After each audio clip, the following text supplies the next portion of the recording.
My name's Jay Mason. I'm the chair of the Lowell Sustainability Council. Thank you for having me on this morning, Shamita. It's a pleasure. I am excited about our future. I'm prideful about our past. I think we've done a great job to date, and I'm ready to go with any question you've got.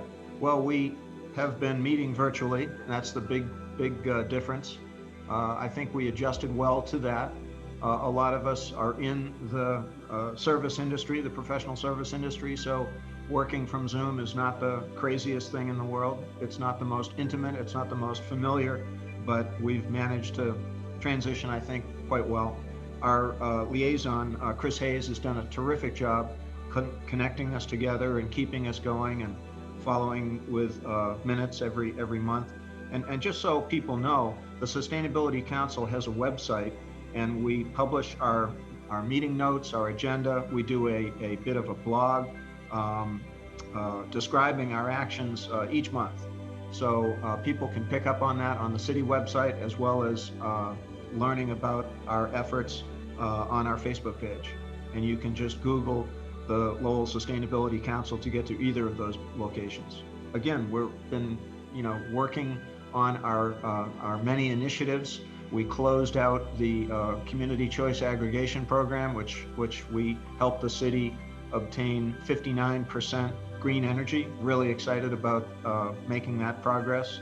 Actually getting an award from the Mass Climate Action Network folks, and receiving that with the mayor back in February of 2020. That was really exciting. And Mayor John Leahy has been terrific as far as an advocate and a supporter for our work. We've been very pleased to have the kind of relationship with the city that we do have. In addition to the Community Choice Aggregation Program, we've been working on programs for enhancing bicycle mobility in the city. The city is trying some different programs. They've got some grant money available, so we've moved out into the area of bike paths a bit. There's really some exciting efforts going on in that area. We're working with the Road to 100% Renewables and following closely the success of the Community Choice Aggregation Program, but also using the power and access that we have to municipal government to help effect some change in the way that we work with fossil fuels and how we transition to all electric. For example, we've got a subcommittee working on EV charging and vehicle acquisition. So we're trying to help the city. We're trying to help the LRTA get electrified with their vehicles. That's an exciting prospect, and there's things going on in that area that we are continuing to push.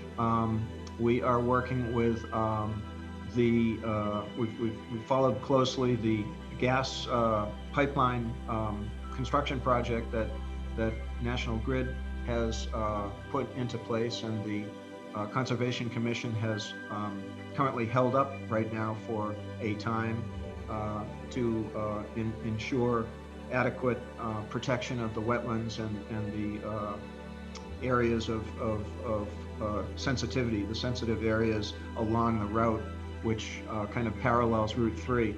So, from the sustainability standpoint, I think the council feels, and I think I can speak for the council in saying this, that we want to move away from gas, and so our position is not necessarily aligned with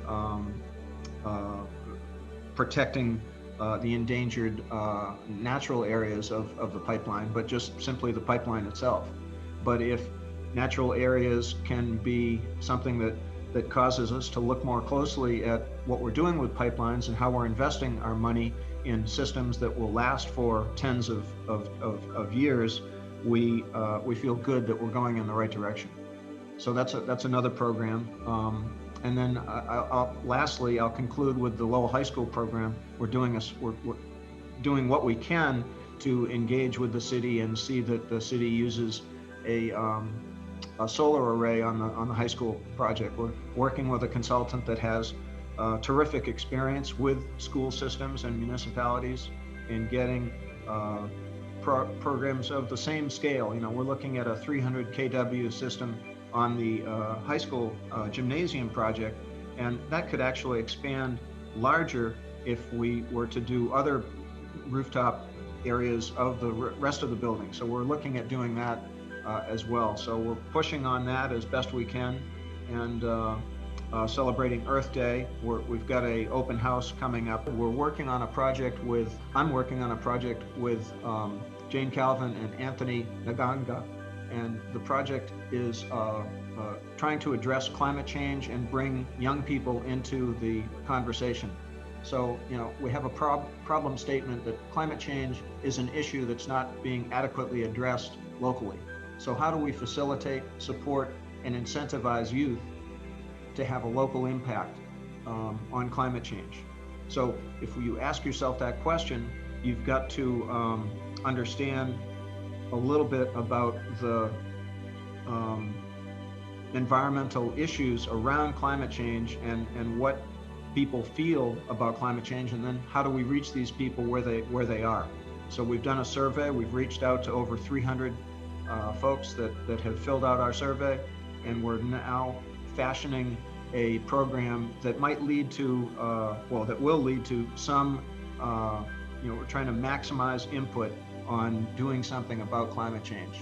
So that should be something that will be available soon, and I encourage people to stay tuned. We'll be getting more information together on that shortly. I'd like to invite people to participate in our open house, Earth Day open house at the Sustainability Council. There'll be a Zoom Connect, and that's available through Chris Hayes at the city office of DPD.